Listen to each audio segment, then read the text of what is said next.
Hello everyone, welcome to my channel!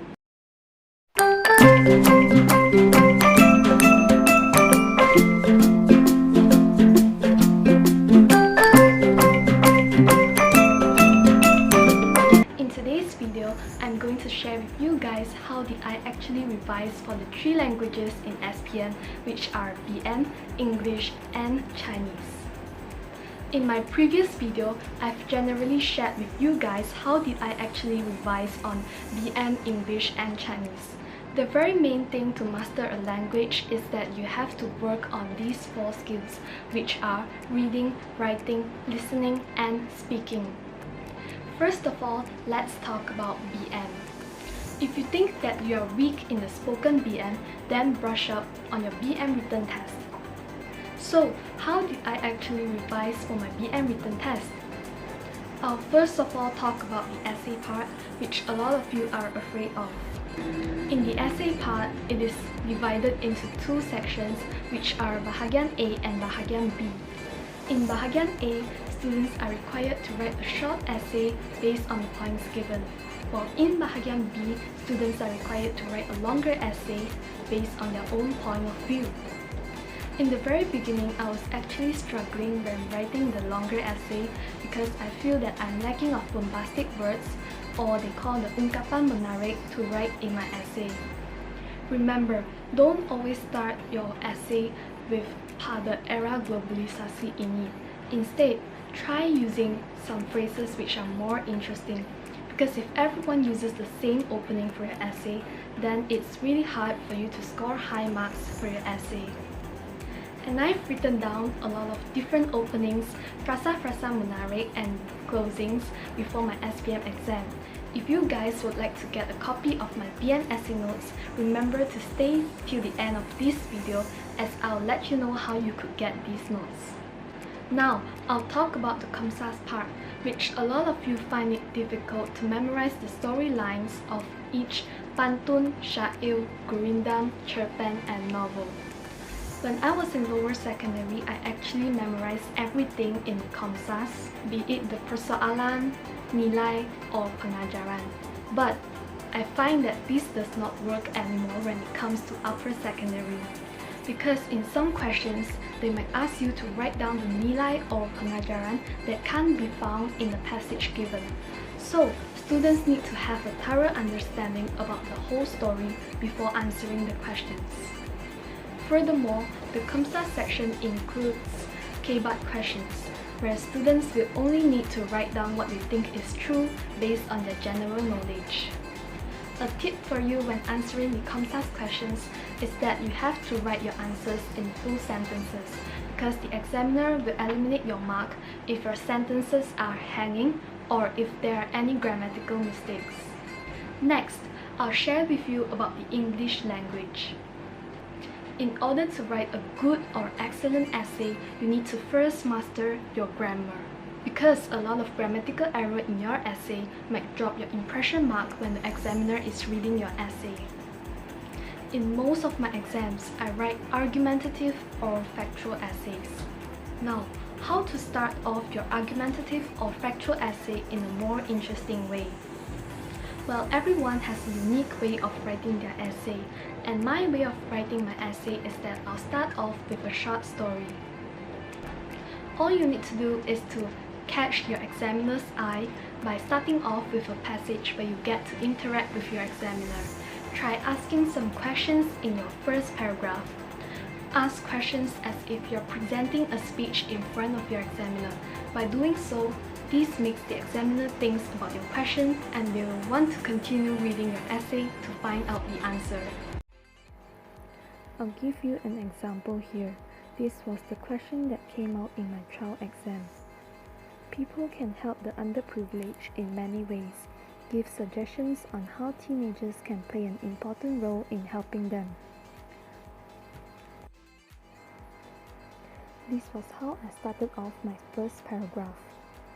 When I walk down the street, I see many homeless people begging. Have you ever wondered what had to have happened to these people that made them want to or have to stay along the street with no place to go? Well, these people are categorized as the underprivileged. They do not get to enjoy what an average person gets to.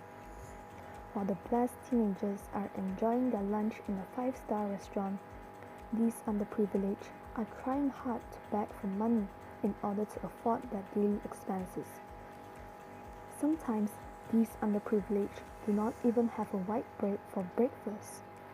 Some of them are even living as though their soul are not with them anymore. This is because they could not see the bright side of living anymore. Have you ever thought what life would be if you were born as someone else? What if you were born as one of those homeless people? What if you have no food, no shelter, no money, and no clothes? What if you have to suffer all the time and struggle just to get through the days? Let us put ourselves into their shoes and imagine our lives without food for the whole day. I'm sure that we will definitely be moaning and groaning for food. Isn't that true? We are so blessed that we get to enjoy what we wish for. However, it's the other way around for these underprivileged.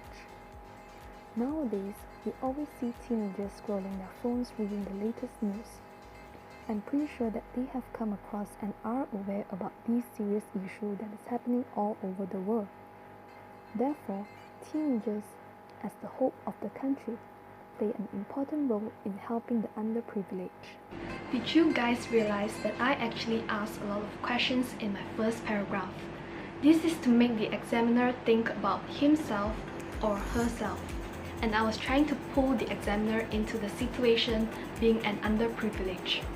It would be great if you could attract your examiner's attention from the very beginning of your essay.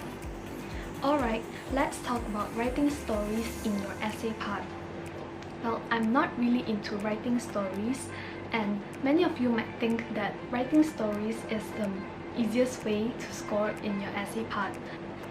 But in order to score high marks in your story, you need to have a wide range of vocabularies, or else your story will be too dull and too predictable.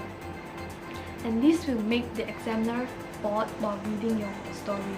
Of course, if you are a story person and you have a lot of ways and ideas to bring out your story, then just go for it. Keep in mind that you should always include a climax in the story to make it more attractive and interesting. As for descriptive essay, I've written a few descriptive essays in my English classes, but I've never tried writing them in any of my exams because I think that descriptive essay is harder to score than writing stories.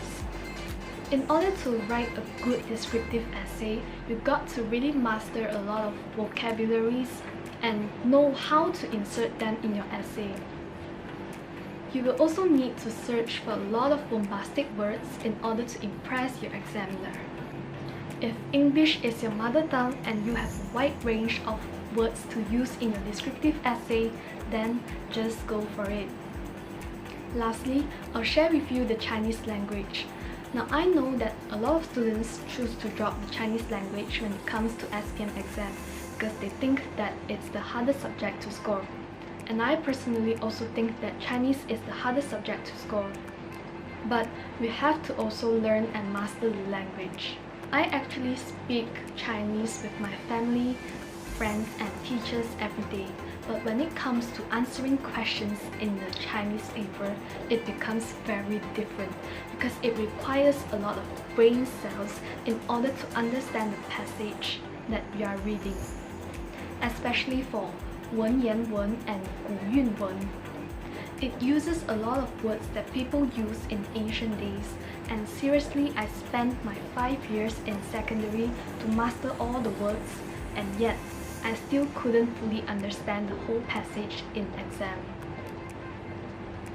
I would recommend anyone who takes the Chinese language to jot down the words and the meanings in a notebook. Divide your page into 2 columns. Write down the 古文 on the left column and the 翻译 on the right column. Take out and refer whenever you come across the same words but you forget the meaning. And to answer the 白话文理解, I will usually read the passage and copy down as my answer, because I think that I will at least get some marks for it. Lastly, it's the essay part. To be honest, Chinese essay was the subject that I didn't get an A in UPSR, but I scored quite well when I was in secondary school because I participated in the students' reporter team. And I've written a lot of Chinese articles in a newspaper when I was in Form 4 and Form 5. And if you'd like to take a look at the Chinese articles, feel free to visit my personal blog at Facebook. I would highly recommend you guys to at least write an essay per week to make sure that you brush up on your writing skills. So, the fastest way to improve your Chinese essay is to practice a lot, because practice makes perfect. That's all for today. If you guys would like to get my BN notes, all you need to do is to subscribe to this channel, like this video, follow me on Instagram, and DM me on Instagram together with your email address, and I'll be sure to email you my BN notes. I hope that my sharing in the 3 languages in SPM is helpful for you. If you like my video, don't forget to subscribe, like, and share. I'll see you in my next video. Bye bye!